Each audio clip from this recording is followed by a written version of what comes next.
would have thought that the GOP candidates would be the most diverse characters than the Democratic candidates? It's as if the GOP took some notes from the Disney executive team on how to meet Hollywood standards. But if you look on the Democratic candidate side, you will be shocked to know that it's very... how should I put it? Plain. You have our current sitting president, Kamala Harris. I'm sorry, I mean Joe Biden. It's Joe Biden, right, everybody? It's Joe Biden. It's not Kamala Harris, it's Joe Biden.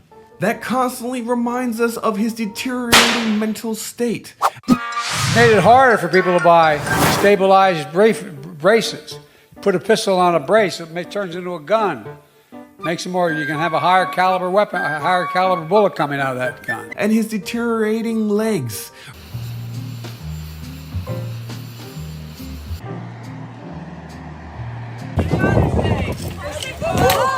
10, 12, 15, whoop, stepping on them. It's black. And running for another 4 years. And then you got someone that's actually opposing the sitting president. You got a spiritual leader and a motivational speaker that motivated herself to run in 2020 and then motivated herself to drop out in 2020. And we will likely see the same thing happen again so she can work on her newest book called Deja Vu, How I Ran and Dropped Out Twice. And then we got the robot voice anti-vaxxer Kennedy Dynasty member that goes by 3 letters followed by a junior. RFK Jr. Yep, that's right, another Kennedy on the loose to win the presidency. That's the Democratic side of the House. One candidate opposing the senile boomer Joe Biden. On the other hand, you have the GOP side of the House, and we have some serious contenders. I mean, for crying out loud, we got colored folks. Are they even allowed to say colored folks? Is that racist? If I'm offended by the word colored people, I gotta call the National Association for the Advancement of Colored People to have my back. You know, you see how stupid that sounds? We got the former president and WWE superstar Donald Trump running, trying to capture the seat he swears was stolen from him. And then you have Disney's arch enemy DeSantis. And you got an old closeted gay man who's running a female. We got 3 African American men running: Tum Scott, Larry Elder, and Will Hurd, which I'm sure is a half-breed. We got a senior citizen running along with several nobodies. Before I get in trouble, of course, we also got to mention the high-calorie person that is included there as well. Diversity. But out of these nobodies, someone emerged that has piqued the interest of both liberals and Republicans. An Indian man named Vivek Ramaswany, and I hope I'm saying his name right, and if I'm not, I apologize. Racist. Remember the popular Democratic candidate back in the day that ran against Joe Biden that somehow was beaten by Joe Biden? His name was Andrew Yang. Yeah, that's the type of traction that Ramaswamy is getting, and he's the only candidate that is fearless enough to go on left-leaning content TV shows such as The View and CNN to promote his campaign. And although some shows like The Breakfast Club tried to destroy his momentum, they only fueled it. Check it out. I'm actually offering myself as a self-reflection of my journey as a citizen, to whom this country has given much, right? As an adult, when you have kids, it changes your perspectives. I'm very honest about that. Absolutely. Okay, no problem. So let's go deeper into the self-reflection.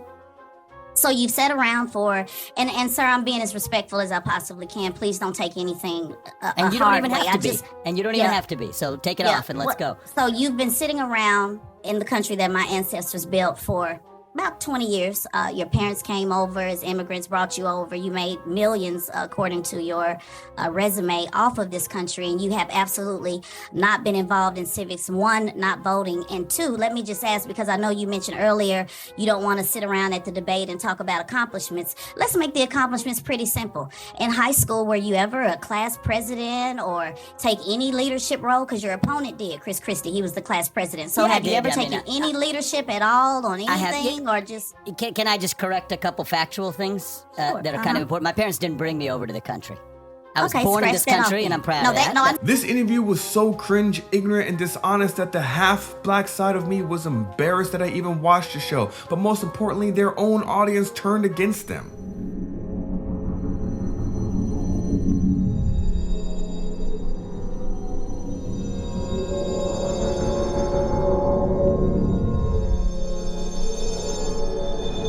It's a strange phenomenon that has taken over the airwaves called common sense. You have a candidate that is clearly libertarian but is willing to run on the Republican side and promote himself on the liberal media outlets because unlike many of the other candidates, he has the idea that's right.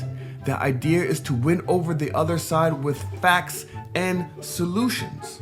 I think there is no basis for us to send our young men and women, our sons and daughters, people my age or any age, to go defend somebody else's border halfway around the world, when we should be using our own military to secure our own border in this country. And I will not apologize for that. We have to put the interests of this country first. Unlike many Dems that do the dog and pony show up in black churches, and that make endless promises that they never deliver and talk around the real issues, this young Indian businessman is slowly getting traction to possibly be the third favorite candidate after Trump and DeSantis. But similar to what we went through with Bernie Sanders and Andrew Yang, two candidates I would have voted for but were suppressed by the machine, I can't help but think that the same thing will happen to Vivek Ramaswany. Hey, coming up! You what? Okay, stop it! Stop it! It would be great to see RFK Jr. versus Vivek Ramaswamy as the two choices. Two candidates with solution and opinions that the masses doesn't seem to stand behind, such as the vaccine mandate overreach and conspiracy theories surrounding autism and vaccines that RFK Jr. is so passionate about. While Vivek is out here outspoken about ending the Ukraine-Russia proxy war, which both liberals and Republicans agree they don't. I repeat, don't want to stop. Truth be told, we will likely see Harris versus Trump or Harris versus DeSantis, and the system once again will win by literally suppressing these two individuals and pulling donors away from them. Because if there's any decent candidate that doesn't necessarily flow with what the narrative of the donors want, they literally don't have a chance in hell. But we have a solution. The solution is simple. If you enjoy this type of satirical, political, and pop culture humor, check out this other video that got shadow banned. And if you want to support me, make sure you click the subscribe button and smash that bell button so you get notified every single time I drop a video, which is usually weekly. Come on, you guys smash people on the one-night stands all the time, and you never know where this relationship can lead to. But remember, if you don't like any of these people, you do have one other option.